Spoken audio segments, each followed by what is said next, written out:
할렐루야. 1980년대 미국 텍사스의 어느 한 그 교회에서 있었던 일입니다. 공교롭게도 그 교회 앞마당에서 유전이 발견이 된 겁니다. 그런데 그 유전이 얼마나 많이 묻혀 있던지 굉장한 어마어마한 돈이 갖게 되었지요. 그래서 갑작스럽게 이 교회는 부자가 됐습니다. 이 돈을 어떻게 할까? 교인들이 모여서 회의를 시작했습니다. 전 교인이 모이는, 우리로 말하면 공동회의와 같은 거죠. 회의를 열어가지고 이 유전이 들어있는 이 소유권을 우리 교인들 공동 명의로 하자, 이렇게 그래서 공동재산으로 하기로 결정을 했습니다. 단 유전이 발견되기 전까지 등록했던 교인에 한해서, 그리고 지금부터 우리 교회에 등록하는 교인들은 받지 않기로 이렇게 결정을 했습니다. 어마어마한 돈이 그 교회에 신앙생활했던 모든 성도들의 공동재산으로 이제 출발을 하게 된 거죠. 그런데 공교롭게도 이상한 일이 벌어졌습니다. 얼마 되지 않아서 교인들의 영성이 사라지면서 그 교회는 그 돈에 대한 어떻게 지출을 할 건지, 누가 더 많이 가질 건지, 이런 일들로 인해서 결국 교회가 공중분해가 되고 말았다고 그러죠. 만약입니다. 한번 우리가 이런 가정을 한번 해봅시다. 여러분이 만약에 그 교회에 있었다면 그 교회는 망했을까요? 아니면 보존되었을까요? 만약에 여러분이 그 교회에서 장로님으로, 안수집사님으로, 권사님으로, 또 어떤 한 사역자로 만약에 그 교회에서 여러분이 사역을 했다면 그 교회는 잘 유지됐을까요? 아니면 이 미국의 그 교회처럼 사라졌을까요? 저는 곰곰이 생각을 해보면 우리 교회 성도들의 만약에 그 교회 교인이었다면 저는 유지됐을 거라고 확신합니다. 그냥 근거 없이 말하는 게 아니라요. 이유는 이것 때문에 그렇습니다. 오늘 하나님 우리에게 선포해 주시는 말씀 때문에 그렇습니다. 여러분은 거룩한 성전입니다. 어떻게 들리십니까? 중요한 것은 하나님이 우리들에게 말씀하셨기 때문에 이제 우리가 인식하는 거죠. 나는 거룩한 성전이다. 그렇게 알아야 하는 거죠. 느껴야 하는 거죠. 그리고 이제 고백을 해야 하는 것입니다. 자, 여러분 16절의 말씀인데요. 말씀 축제 기간이니까 우리 한번 말씀을 그대로 한번 읽어봅시다. 너희는 너희가 하나님의 성전인 것과 하나님의 성령이 너희 안에 계시는 것을 알지 못하느냐. 그러니까 이 말씀은 지금 오늘 저와 여러분이 성경을 펴서 읽었잖아요. 하나님이 나를 보고 해주신 말씀입니다. 나에게 주신, 나를 보고 하나님이 선포해 주신 말씀이죠. 누군가가 내 이름을 부르면 저는 네라고 대답을 합니다. 뒤에서 불러도 고개를 돌리면서 네, 이렇게 대답을 합니다. 또 오늘 하나님 우리에게 그렇게 인식하라는 거죠. 누군가가 나를 부르는데, 여러분 나의 이름을 두고 의심한 적이 한 번도 없습니다. 김영일 이렇게 부르는데 내가 김영일이 맞나? 틀리나? 이렇게 한참 생각해보고 의심한 다음에, 그리고 생각해본 다음에 여러분 고개를 돌리지 않습니다. 한치의 착오도 없이, 의심도 없이 제 이름을 부르면 저는 고개를 돌려서 네, 이렇게 대답을 하죠.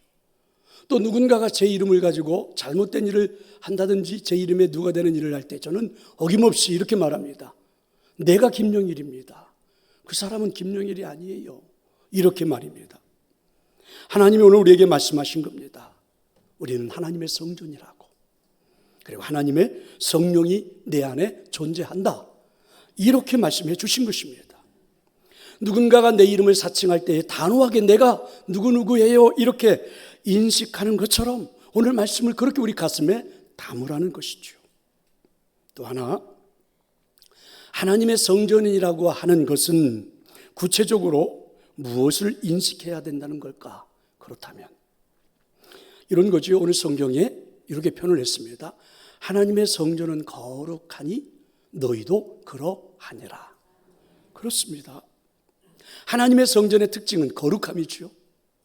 하나님의 성전이 거룩한데 우리 보고 성전이라고 하나님이 말씀하셨다면 저와 여러분도 거룩한 존재라 이렇게 말씀하시는 겁니다. 자, 왜 그럴까요? 먼저 여러분 성전의 기능이 무엇인지 아십니까? 바로 거룩함입니다. 성전은 하나님을 모시는 곳, 하나님을 만나는 장소. 그런데 이 성전은 단순한 어떤 건물적인 의미만은 아니죠. 내용이 중요하죠. 그러니까 내용적으로 성전 안에는 그렇게 일컬을 만한 거룩함의 역사가 나타나고 있다, 이런 말입니다. 여러분, 성전은요, 공간적으로는 이렇게 우리가 모여있는 하나님을 만나는 장소지요. 근데 내용적으로 보면 우리가 지금 예배하고 있잖아요. 그럼 여러분, 내용적으로 보면 이곳에 하나님이 임재하시기 때문에 성전이라고 부르는 겁니다. 이걸 다시 한번 거꾸로 말해보면 하나님의 임재는 언제 나타납니까? 예배할 때죠. 바로 거룩할 때입니다. 그러니까 저와 여러분이 지금 모여서 예배하고 있는 이 행위 자체는 바로 거룩함이라는 거죠. 그래서 여기에는 누가? 하나님이 임재하시고 존재하신다라는 그런 말씀입니다. 그래서 이곳을 뭐라고 그래요? 거룩한 성전, 이렇게 말씀하는 겁니다. 그래서 오늘 말씀을 우리가 받을 때에 이런 느낌이 들잖아요. 하나님 우리한테 반문을 하는 것 같아요. 하나님의 성전인 줄을 모르고 살았던 우리들에게 하나님 이렇게 말씀하십니다. 너희가 하나님의 성전인 것과 하나님의 성령이 너희 안에 거하시는 것을, 반문이죠, 알지 못하느냐, 이렇게. 그러니까 하나님을 만나는 성전으로 우리는 존재하고 있고 하나님의 임재가 나타나고 있는 존재라는 걸 알고 있느냐, 그렇게 살았느냐, 그렇게 오늘 이 자리에 와서 예배하고 있느냐, 그렇게 묻는 것입니다. 바로 내가 누구라는 것입니까? 하나님의 성전이라는 것입니다. 사실 거룩함이라는 주제는 항상 우리 모두에게 부담이 되는 주제입니다. 우리를 가장 절망적으로 만드는 것은 이 거룩함이 깨질 때 아닙니까? 아무리 노력해도 이 거룩함이 지켜지지 않을 때 실망합니다. 그렇죠? 그런데 여러분, 이 말씀은 얼마나 무서운 이야기인지 몰라요. 우리 성경은요, 거룩하지 못한 성도들에게 가장 문제는 성령님이 거하시지 않는다는 겁니다. 그럼 우리 안에 성령님이 거하시지 않는다는 것은 거룩함의 존재도 사라져 버렸지만 성령의 뜻대로 살아갈 수가 없어서 더 심각하다, 이렇게 말씀하는 거죠. 아주 무서운 말씀 중에 하나가 그래서 17절입니다. 자, 여러분, 17절의 말씀 같이 한번 읽어봅시다. 누구든지 하나님의 성전을 더럽히면 하나님이 그 사람을 멸하시리라. 하나님의 성전은 거룩하니 너희도 그러하니라. 자, 여러분, 이 말씀을 어떻게 받으십니까?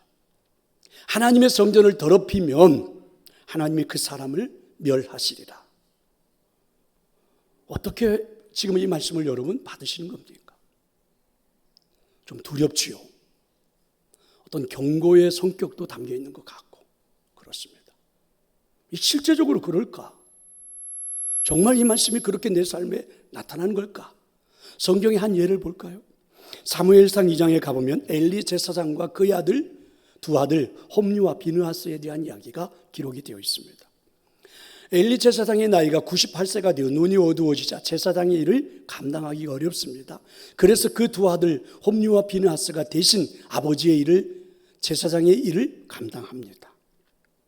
그런데 이 두 아들은 아버지에 비해서 굉장히 불량자들입니다.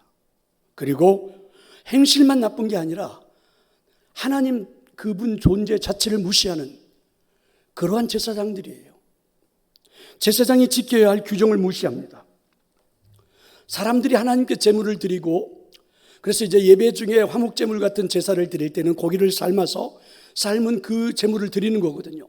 그래서 레위 사람들이 큰 솥에 놓고 제물을 삶을 때에 이 두 아들 홈리와 비느하스, 제사장입니다. 이 두 아들이 와서 갈고리가 있어요. 새 손이 되어 있는 것처럼 된 갈고리로 푹 찍어가지고 그 갈고리에 찍히는 것은 가져다가 자기들이 먹습니다. 하나님 앞에 예배도 드리지도 않았는데.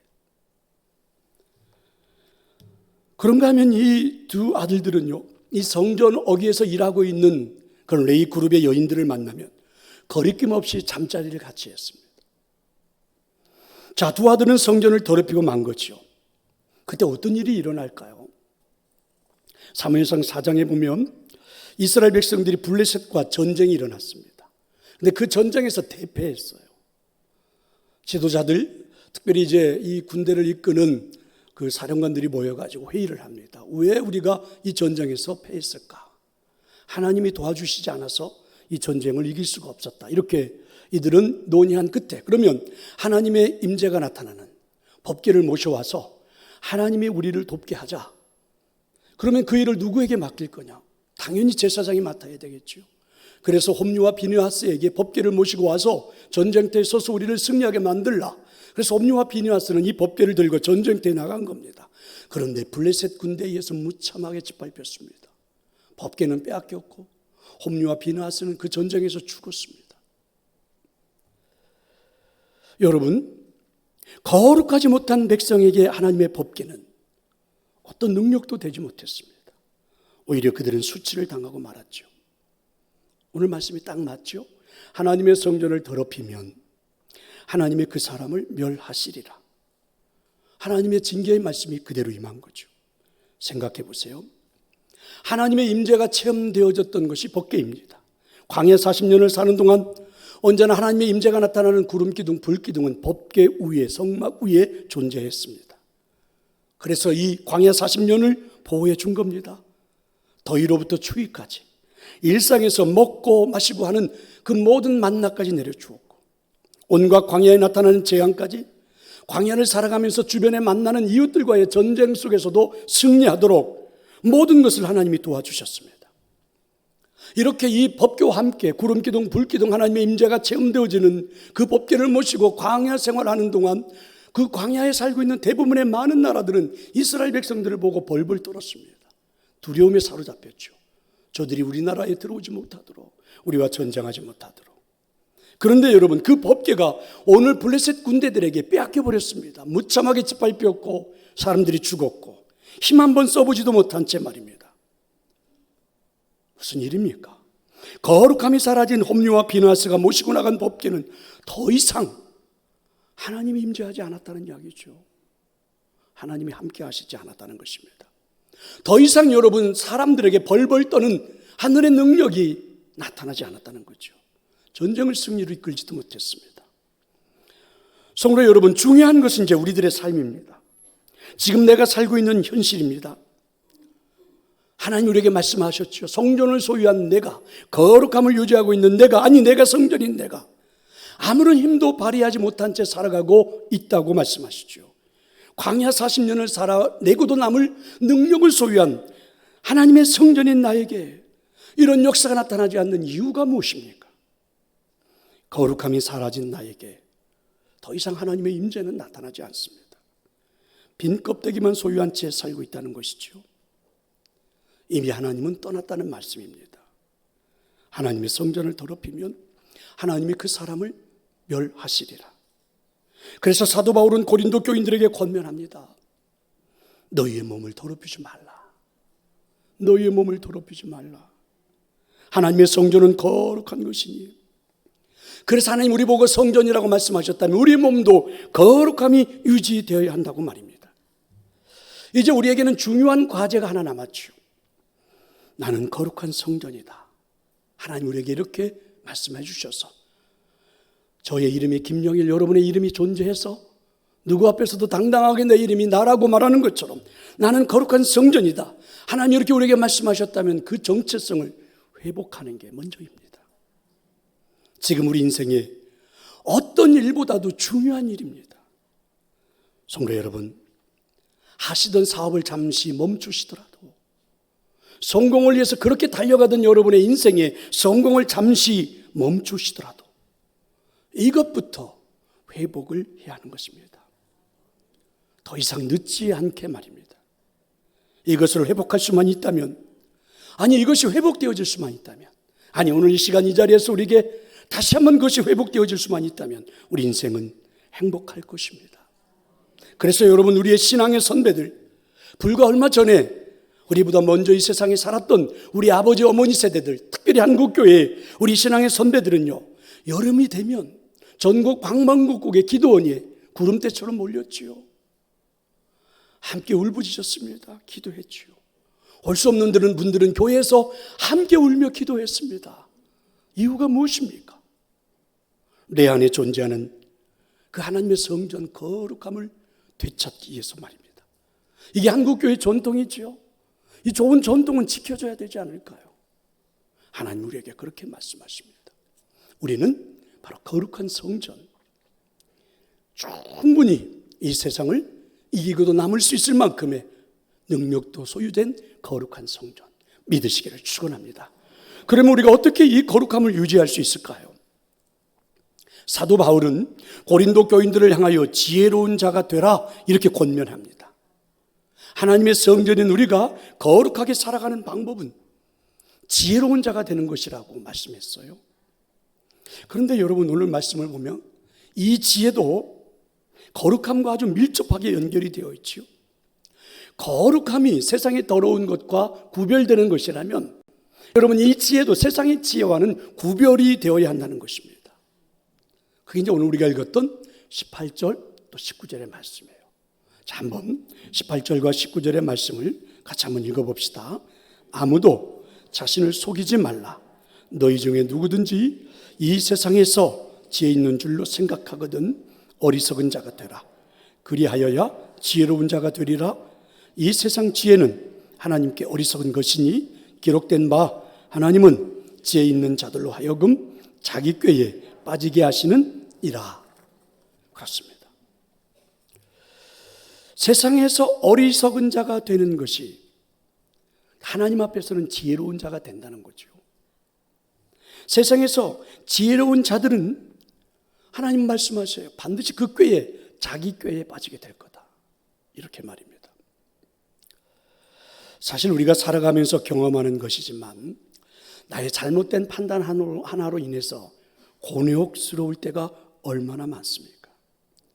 때로는 나의 성급함이, 또 미래를 제대로 볼 수 없는 어떤 잘못된 근시안적인 생각 때문에 사실 내 인생의 일을 망치는 경우가 그동안에 얼마나 많았습니까? 혹시 여러분 이런 이야기 들어보셨나요? 어떤 남자가 약국에 들어갔습니다. 약사에게 딸꾹질 먹는 약 좀 주세요, 이렇게 이야기를 했죠. 약사가 예, 잠시만 기다리세요. 그러면서 약사는 약을 찾는 척 하더니 갑자기 그 남자의 뺨을 후려쳤습니다. 그리고는 희죽거리면서 말했습니다. 어때요? 딸꾹질 멎었죠? 그러자 남자는 약사를 빤히 쳐다보면서 말했습니다. 나 말고 우리 마누라인데.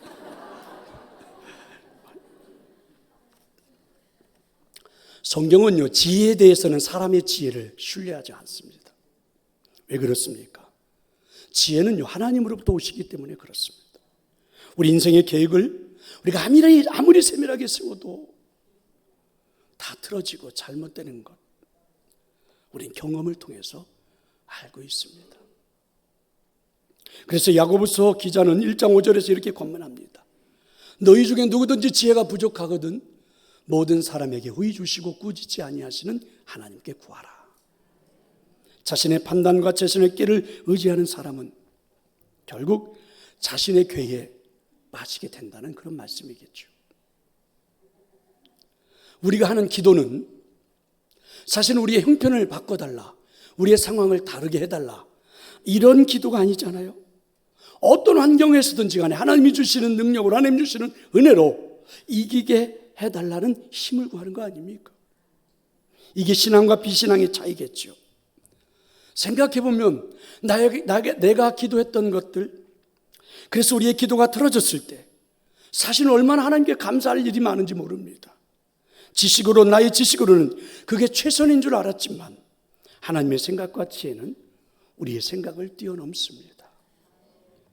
창세기 26장에 보면 이삭에 대한 이야기가 나오죠. 그 해에 그 땅에서 기근이 심해서 도저히 살 수가 없어서 가족 식구들을 다 데리고 그리고 이제 남쪽으로 내려갑니다.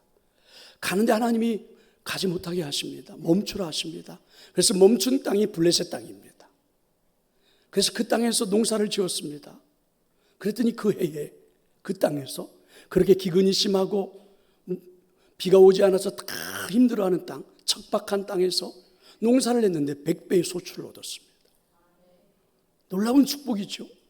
그랬더니 이 블레셋의 왕 아비멜렉이 그 이삭이 농사 지었던 땅을 빼앗아 버렸습니다. 기꺼이 그에게 내주고 이삭이 자리를 옮겼습니다. 그런데 이상하지요. 옮겨간 땅에서 우물을 팠는데 그곳에서 물이 펑펑 쏟아지는 겁니다. 농사를 지었죠. 잘 됐을 거 아닙니까? 그랬더니 이번에도 또 블레셋 사람들이 와서 그 우물을 빼앗아 버립니다. 그러면 그것을 또 남겨주고 또 다른 곳으로 이동합니다. 이렇게 옮겨가면서 새로운 하나님의 은혜를, 하나님의 지혜를 체험하게 되죠. 점차 하나님을 신뢰하는 방법을 배우게 됩니다. 그리고 결국은 그를 쫓아냈던 블레셋의 아비멜렉, 그리고 그의 우물을 빼앗고 시샘했던 그 블레셋 사람들, 그들이 어느 날 이삭을 찾아와서 이삭에게 이렇게 말을 합니다. 그들이 이르되 여호와께서 너와 함께 계심을 우리가 분명히 보았으므로 우리의 사이 곧 우리와 너 사이에 맹세하여 너와 계약을 맺으리라.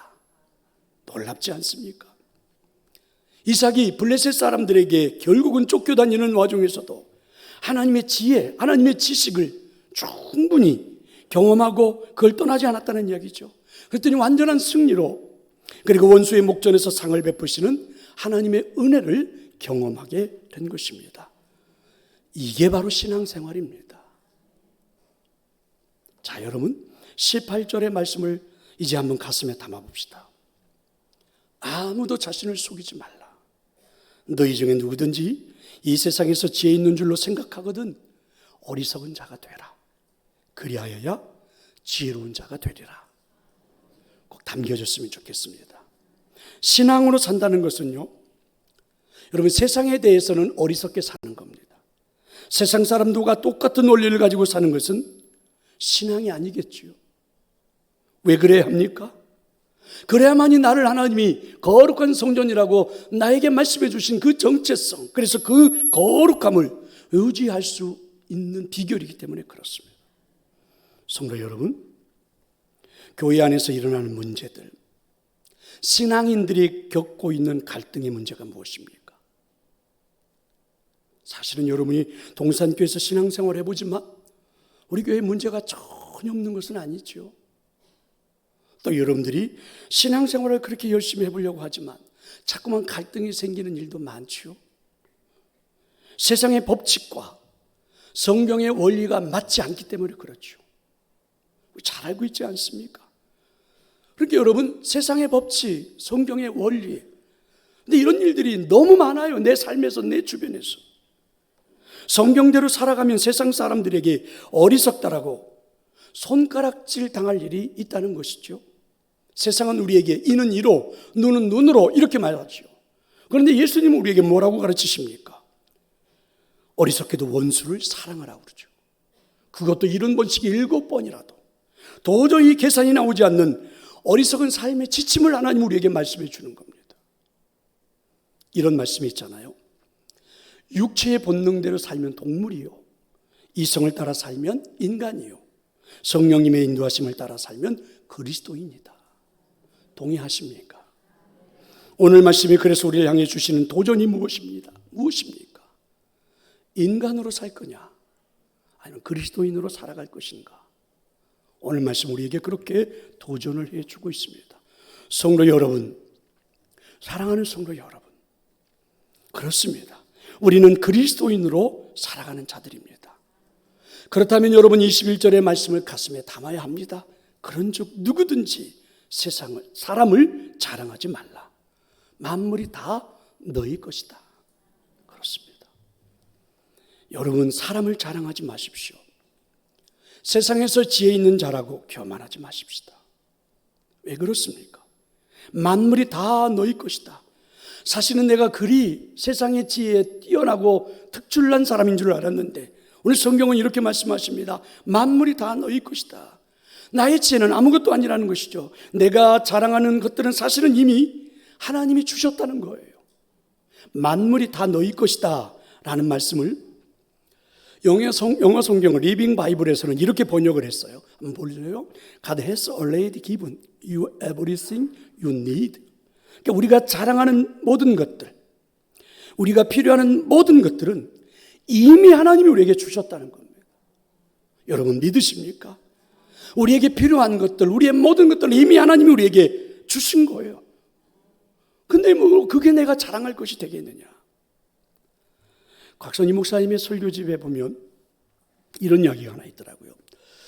중국이 이제 개방을 했습니다. 그래서 많은 사람들이 중국에 여행을 갔죠. 그래서 이 목사님도 중국에 여행을 하면서 만리장성을 보게 됐다고 그러죠.